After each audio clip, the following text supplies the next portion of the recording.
To improve your knowledge of the markets, focus on three things: opening bell, closing bell, and the bell icon. Welcome back दोस्तों। इस episode में मैं last week के major global events, corona virus पर एक update, markets का performance, की economic data points और आने वाले वीक का मार्केट आउटलुक, ये सब कुछ कवर करूंगा। सबसे पहले कोरोना वायरस की बात करूं तो केसेस लगातार बढ़ रहे हैं और अभी तक दुनिया भर में करीब 78 लाख केसेस और 4.3 लाख डेथ्स हो चुका है। अमेरिका में करीब 21 लाख केसेस और करीब 1.17 लाख डेथ्स हो चुका है। नंबर ऑफ रिकॉर्ड केसेस आ रहा है पूरी दुनिया में और 12 जून को दुनिया भर में 1.42 लाख केसेस आया, जो काफी चिंता की बात है। यूएस के बाद ब्राजील, रशिया और इंडिया का पोजीशन है। 2 हफ्ते पहले इंडिया 8th पोजीशन पर था, आज 4th पोजीशन पर आ गया है। यूरोप में सबसे ज्यादा केसेस ब्रिटेन में हैं, उसके बाद स्पेन और फिर इटली। इंडिया में भी सिचुएशन चिंताजनक है। अब तक 3.2 लाख प्लस केसेस और 9,000 प्लस डेथ्स हो चुका है। हर एक हफ्ते 30% नई केसेस आ रहे हैं, मतलब एक महीने में नंबर ऑफ केसेस डबल हो जा रहा है। इंडिया में महाराष्ट्र, तमिलनाडु और दिल्ली 3 सबसे ज्यादा प्रभावित स्टेट्स हैं और करीब 11,000 से 12,000 नए केसेस हर एक दिन आ रहा है, जो काफी सीरियस मैटर है। साथ में WHO मतलब वर्ल्ड हेल्थ ऑर्गेनाइजेशन ने second wave of virus attack की बात की है, जो काफी सीरियस मामला है। ग्लोबल डेटा फ्रंट पे OECD मतलब organisation for economic cooperation and development एक ऑर्गेनाइजेशन है। इसके एक्सपेक्टेशंस के हिसाब से ग्लोबल इकोनॉमी 2020 में कम से कम 6% डी ग्रोथ मतलब नेगेटिव ग्रोथ देखेगा।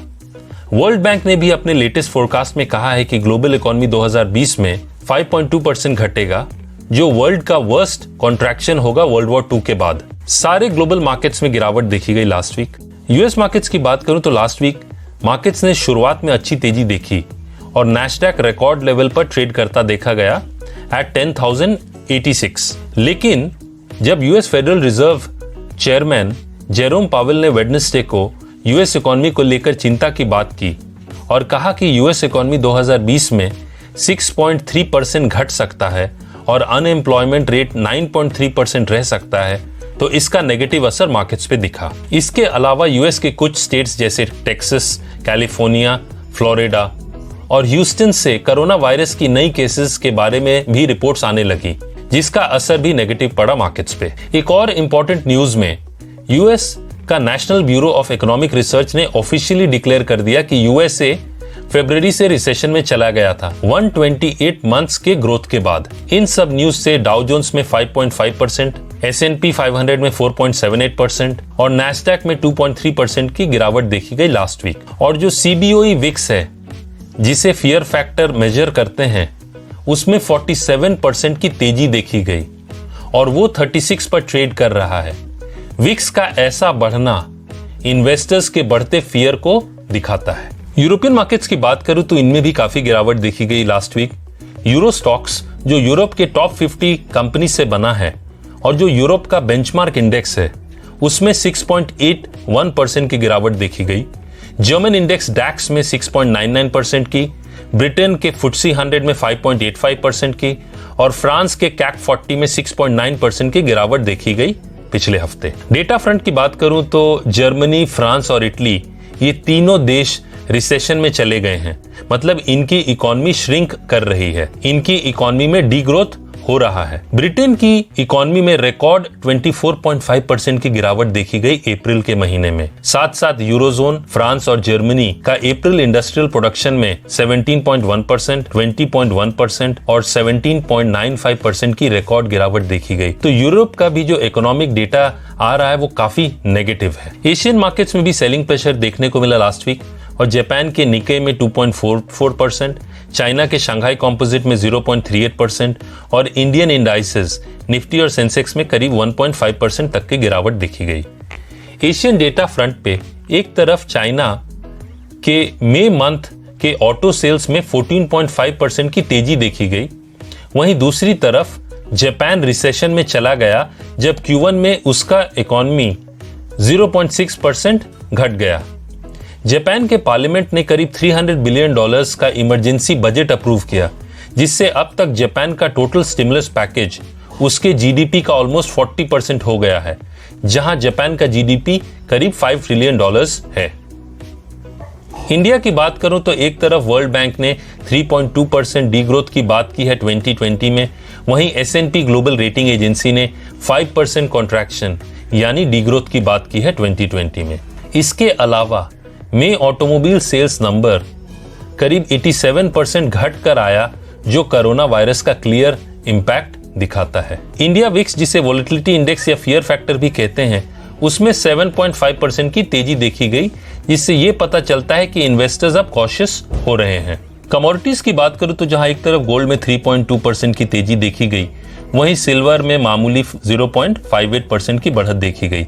सेफ हेवन डिमांड के कारण गोल्ड में तेजी देखी गई जब कोरोना वायरस के सेकेंड वेव की बात होने लगी। साथ साथ जब यूएस फेडरल रिजर्व चेयरमैन ने यह कहा कि यूएस के इंटरेस्ट रेट्स को 2022 तक जीरो लेवल्स पर रखा जा सकता है, तो इसका भी पॉजिटिव असर गोल्ड प्राइसेस पर देखा गया। क्रूड ऑयल प्राइसेस की बात करूं तो last week crude oil prices में 8.32% की गिरावट देखी गई। इसके 3 कारण थे, एक तो प्रॉफिट बुकिंग, दूसरा यूएस का weekly crude oil inventory data काफी बढ़कर आया, जो 5.72 मिलियन बैरल्स था, जिसका नेगेटिव असर रूरल प्राइसेस पर दिखा। साथ साथ सऊदी अरेबिया के एनर्जी मिनिस्टर ने लास्ट मंडे ये स्टेटमेंट दिया कि सऊदी अरेबिया, कुवैत और अरब एमिरेट्स जुलाई में 1.18 मिलियन बैरल्स प्रोडक्शन कट नहीं करेंगे, जैसा उन्होंने जून में कट किया है। तो fears of over supply, second wave of corona virus attack, slow down on lockdown relaxation, इन सब का नेगेटिव असर दिखा कच्चे तेल के प्राइसेस पे लास्ट वीक। करेंसी फ्रंट पे रुपया डॉलर के अगेंस्ट शॉर्ट टर्म में साइडवेज ही ट्रेड कर रहा है और range 75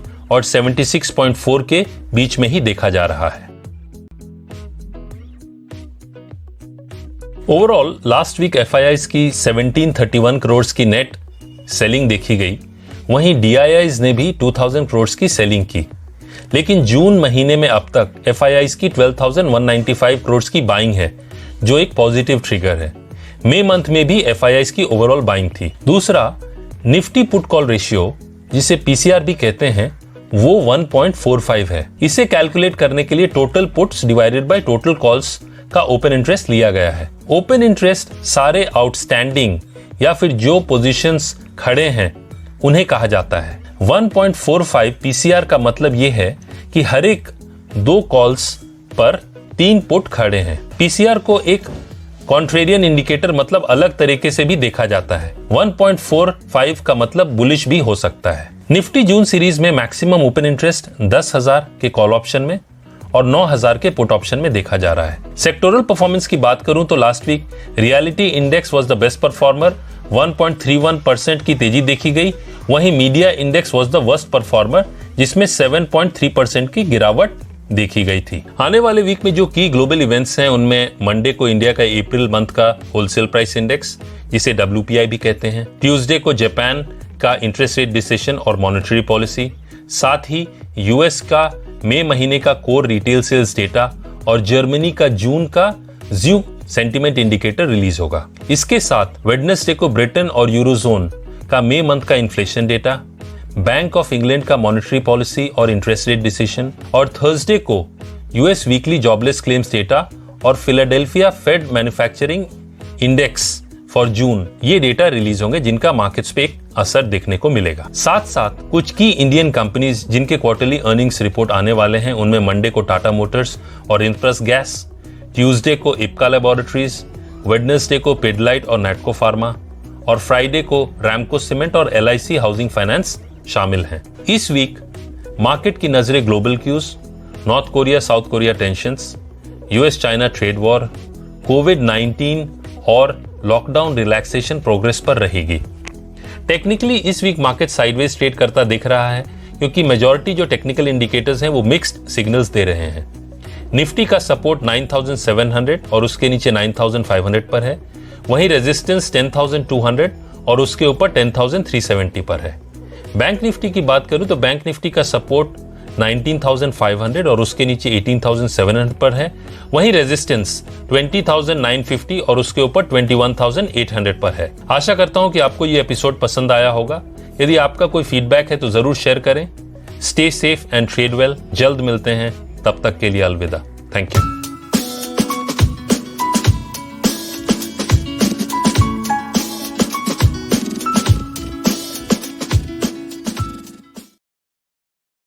Investments in securities market are subject to market risks. Read all the related documents carefully before investing.